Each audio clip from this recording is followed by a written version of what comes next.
Welcome to my YouTube channel. सरकार जो है मुद्दे को सुलझाना चाहती है, लेकिन लोग पहलवानों का इस्तेमाल कर रहे हैं, बोली बबीता फोगाट। बृजभूषण शरण सिंह के खिलाफ पहलवानों के आंदोलन पर कुश्ती महासंघ की निगरानी समिति की सदस्य रह चुकी बबीता फोगाट ने अपनी प्रतिक्रिया दी है।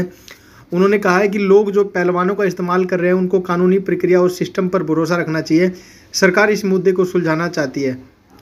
दिल्ली में पहलवानों के आंदोलन के 3 मुख्य चेहरे बजरंग पूनिया, साक्षी मलिक और विनेश फोगाट अब अपनी जॉब पर वापस लौट गए हैं। साक्षी मलिक ने कहा है कि सत्याग्रह के साथ वो अपनी रेलवे में जिम्मेदारी निभा रही है। उनकी ये सफाई उन अखबारों के बाद आई, खबरों के बाद आई, जिसमें उनमें कहा गया कि साक्षी पहलवानों के आंदोलन से पीछे हट गई है, जिनमें उन खबरों को गलत बताया और कहा कि इंसाफ की लड़ाई में हम से ना पीछे हटे हैं ना हटेंगे।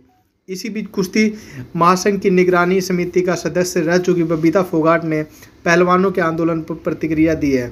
उन्होंने कहा है कि लोग पहलवानों का इस्तेमाल कर रहे हैं, उन्होंने कानूनी प्रक्रिया और सिस्टम पर भरोसा रखना चाहिए। सरकार इस मुद्दे को सुलझाने के लिए सब कुछ कर रही है और मैं उन पहलवानों के साथ हूँ। एक सवाल पूछा गया उनसे कि यह आंदोलन किस दिशा में जाता दिख रहा है, तो उन्होंने जवाब दिया, खिलाड़ियों की जो मांगे उन पर सरकार की पूरी नज़र है, सरकार हर चीज़ों को देख रही है और संभाल भी रही है।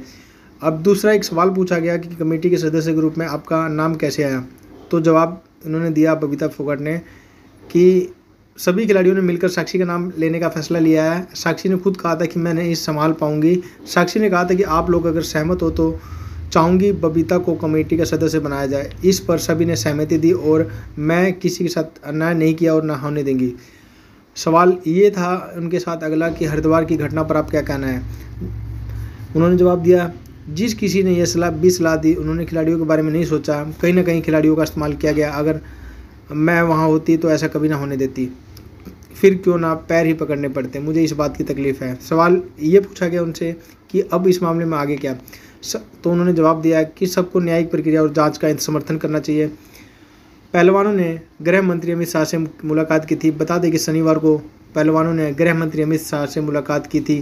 रेसलर साक्षी मलिक के पति सत्यव्रत कादियान ने आज से बातचीत में बताया गया है कि वो इस बैठक में मौजूद। हालांकि उन्होंने कहा कि बैठक में पहलवानों ने बृजभूषण को गिरफ्तार करने की मांग उठाई थी, लेकिन ये बैठक बेनतीजा रही। उन्होंने बताया कि हमें गृह मंत्री से जो प्रतिक्रिया चाहिए थी वह नहीं मिली, इसलिए हम बैठक से बाहर आ गए।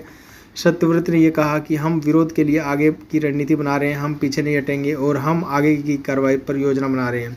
गौरतलब है कि विनेश फोगाट, साक्षी मलिक और बजरंग पूनिया के नेतृत्व में तमाम पहलवानों ने बीजेपी सांसद बृजभूषण शरण सिंह के खिलाफ जो मोर्चा खोल रखा है।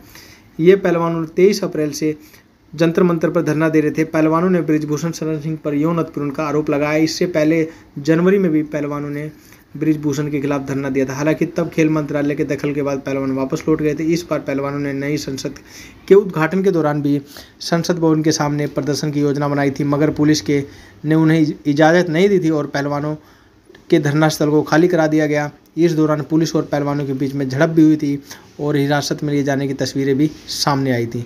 तो गाइस वीडियो में इतना ही। आगे के लिए हमारे चैनल को सब्सक्राइब करना ना भूलें। Thanks for watching.